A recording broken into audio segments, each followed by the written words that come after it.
অনেক দিন ধরেই ইচ্ছা ছিল এই আলুর দমটা করার। অনেক অনুষ্ঠান বাড়িতে খেয়েছি, বেশ ভালোই লাগে খেতে।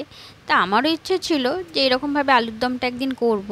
তাই আজকে দেখলাম একই সাইজের কতগুলো আলু আছে, তাই ভাবলাম আলুর দমটা করেই ফেলি আজকে। প্রথমেই আমি আলুর দমটা করার জন্য একটা মশলা তৈরি করেছিলাম। সেই মশলাটার জন্য নিয়েছি সাদা তেল, কাজু, কাঁচা লঙ্কা, টমেটো আর আদা। এইগুলোকে একটা পেস্ট তৈরি করে রেখে দিয়েছি। তারপরে আলুগুলোকে বেশ করে ছাড়িয়ে ধুয়ে মুখটা একটু বেশি করে কেটে ভেতর দিয়ে গর্ত করে কুড়ে নিয়েছি। তারপরে নুন হলুদ মাখিয়ে সাইড করে রেখে দিয়েছিলাম। তারপরে কড়াইতে কিছুটা তেল দিয়ে তেলটা গরম হয়ে যেতে এবার কুড়িয়ে রাখা আলুগুলোকে দিয়ে একটু লাল লাল করে ভেজে নিয়েছি। আলুগুলো একটু ভাজা হয়ে গেলে তার মধ্যে দিয়ে দিয়েছি কিছুটা পনির। এবার আলু আর পনিরটাকে একটু নেড়ে নিয়ে তার মধ্যে আমি একে একে সমস্ত মশলাগুলো দিয়ে দিয়েছি। এখানে আমি দিয়েছি একটু কাজু, কিশমিশ, একটু কসুরি মেথি, একটু ধনে পাতা, অল্প একটু কাঁচা লঙ্কা, এর মধ্যে একটু দিয়েছি গুঁড়ো লঙ্কা, হলুদ, নুন, চিনি, একটু গরম মশলা আর বাড়িতে তৈরি করা একটু ভাজা মশলা।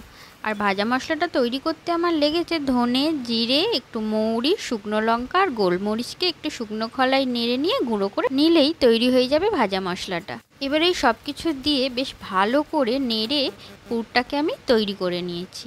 এবার কড়াইতে আরও কিছুটা তেল দিয়ে এবার আলুগুলোকে ভেজে নিতে হবে যতক্ষণ না আলুগুলো সেদ্ধ হয়ে যাচ্ছে। তারপরে আলু আর পুরটাকে ঠান্ডা করে পুরটাকে আলুর মধ্যে বেশ ভালো করে ভরে নিতে হবে। এই আলুর দমটা কিন্তু লুচি, পরোটা বা নিরামিষ ফ্রাইড রাইসের সাথেও খেতে কিন্তু খুব ভালো লাগে। আলুতে পুর ভরা হয়ে গেলে কড়াইতে তেল গরম করে যে মশলাটা আমি আগেই বেটে রেখে দিয়েছিলাম সেই মশলাটাকে দিয়ে বেশ ভালো করে তেলের মধ্যে কষাতে হবে। এবার এই মশলাটার মধ্যে আমি স্বাদ মতো নুন, অল্প একটু হলুদ আর একটু ঝাল ঝাল হওয়ার জন্য গুঁড়ো লঙ্কা দিয়ে বেশ ভালো করে কষাবো যতক্ষণ না তেল ছাড়ছে। তেলটা ছেড়ে গেলে তার মধ্যে ফেটিয়ে রাখা টক দই দিয়ে আরও কিছুক্ষণ কষিয়ে পরিমাণ মতো জল দিয়ে জলটাকে ফুটতে দেব।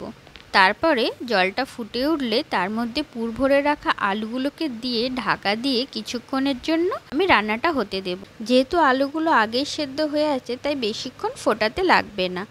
জলটা একটু কমে গিয়ে একটু তেলটা ভেসে উঠলে এর মধ্যে আমি গরম মশলা আর ধনেপাতা ছড়িয়ে নামিয়ে নিয়েছিলাম। যেহেতু আমি বেশি ঝোল রাখতে চাইনি তাই অল্প একটু জল দিয়ে বেশিক্ষণ নয় ওই 4-5 মিনিটের মধ্যে একটু ফুটিয়ে নিয়েছি। তাহলে আজকে এই পুর ভরা আলুর দমের রেসিপিটা কেমন লাগলো জানাতে কিন্তু ভুলবে না। আর যদি ভালো লেগে থাকে অবশ্যই একটা লাইক, কমেন্ট, শেয়ার করে দিও। সকলে খুব ভালো থেকো। টাটা।